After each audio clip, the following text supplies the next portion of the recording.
Ladies and gentlemen, I just saw a series of news regarding Donald Trump making billions of dollars while in office, and there is a serious question of conflict of interest.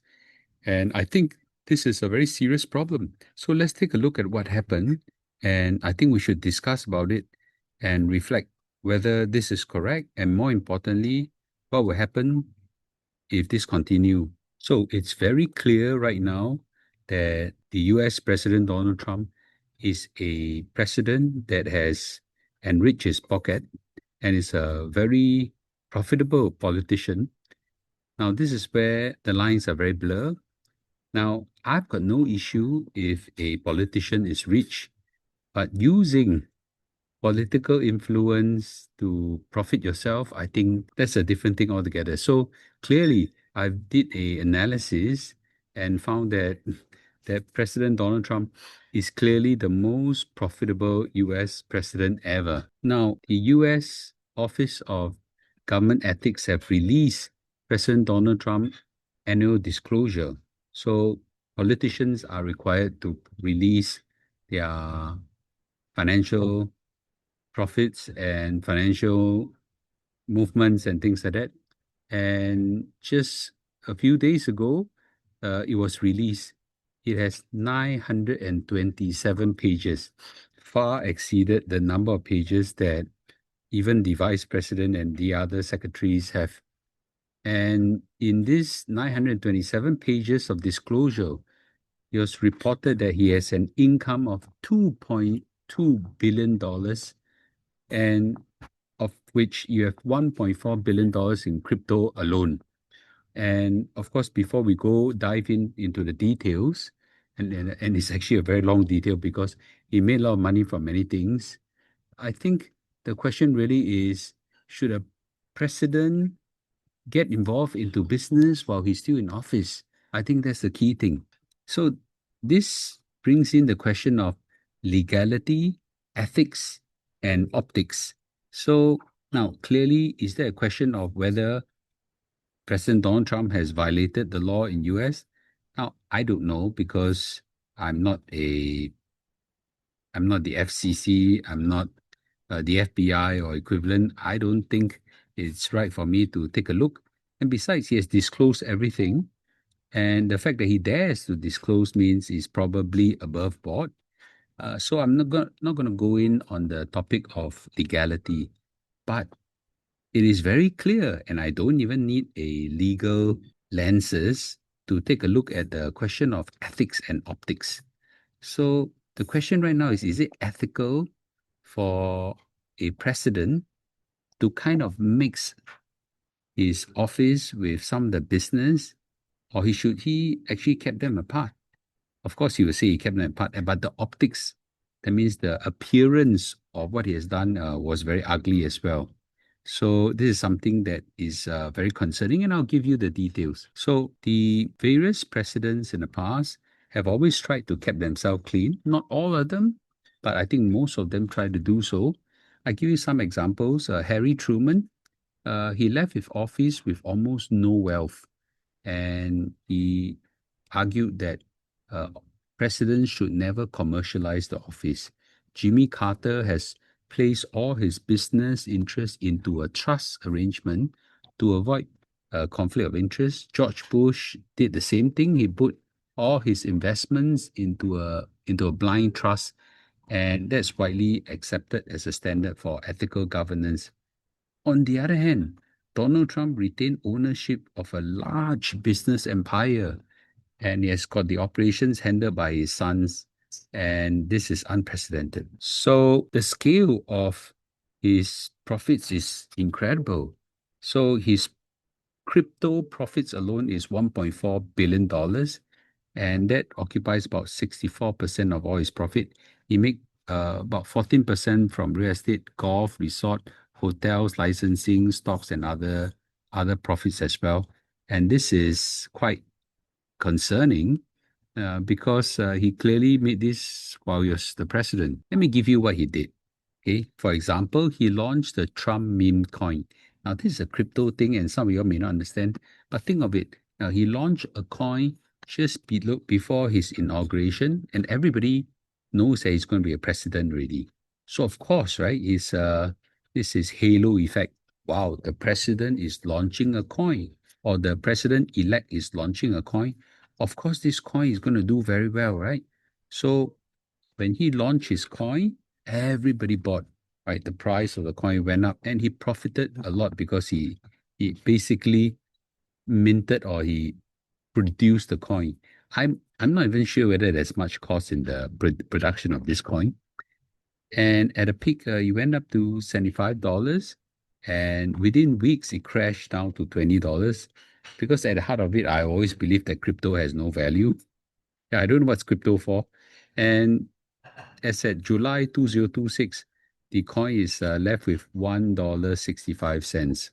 And this is a terrible collapse, and all the coin owners have lost money, but the Trump-linked companies have earned hundreds of $1 million in royalty and token sales.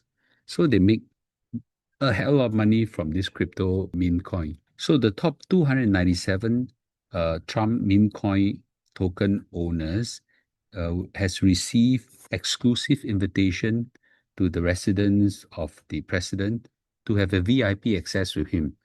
Of course, the critic argue that this is a mechanism where people wants to get proximity to the president, they will buy these tokens to have proximity and close contact with the president.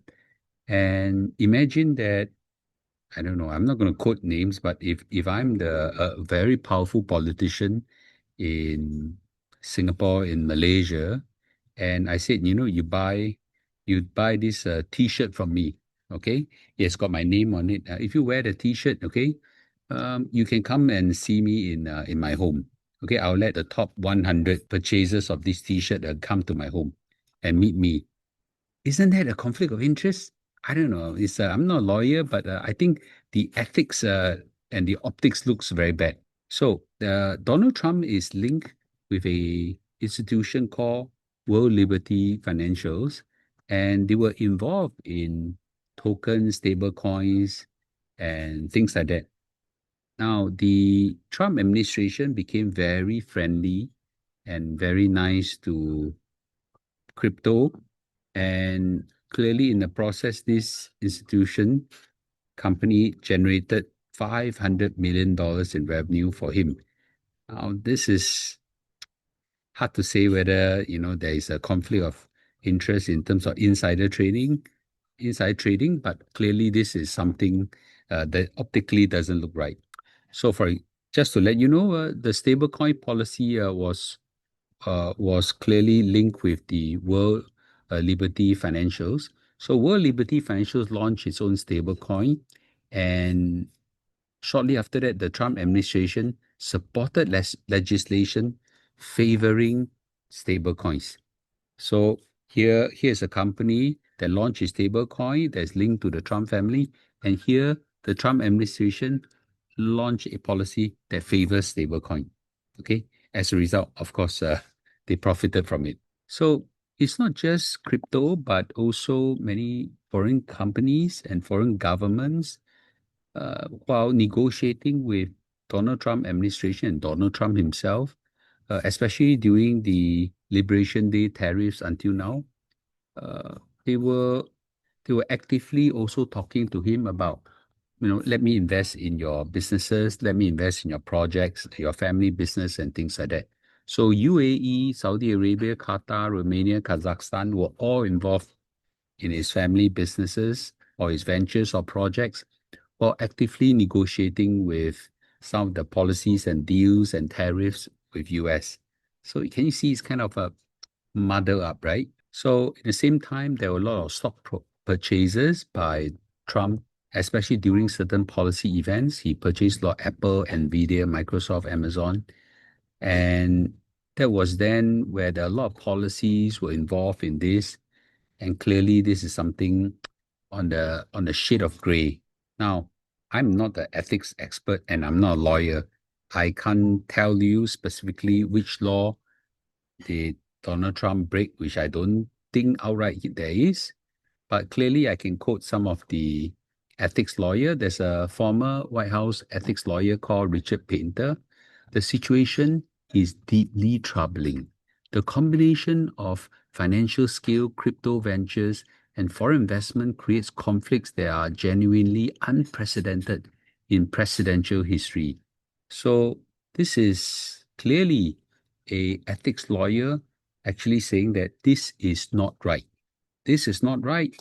And I think the Americans, you have decided who you want as a president, and this is what you get. Well, in defense, Donald Trump actually said, I made my money before I became the president. And as I become a president, all these are handled by my son, and I don't get involved in all this. And I always put the public interest of the people first. And, you know, everything's above board. I did not cross any lines that make this illegal. So that's his defense. Now, it may be true that he's clearly not profiting, or rather not crossing certain legality lines, but the optics really look very bad. Oh, just to be very clear, before he became a president, he was accusing all his political opponents, Hillary Clinton, Joe Biden, and his son, that they are profiting a lot from their political positions and things like that. And he basically said he used the word drain the swamp. He wants to say that politicians should not profit from office. So he argues about Clinton, saying that there are foreign donors that's contributing to her.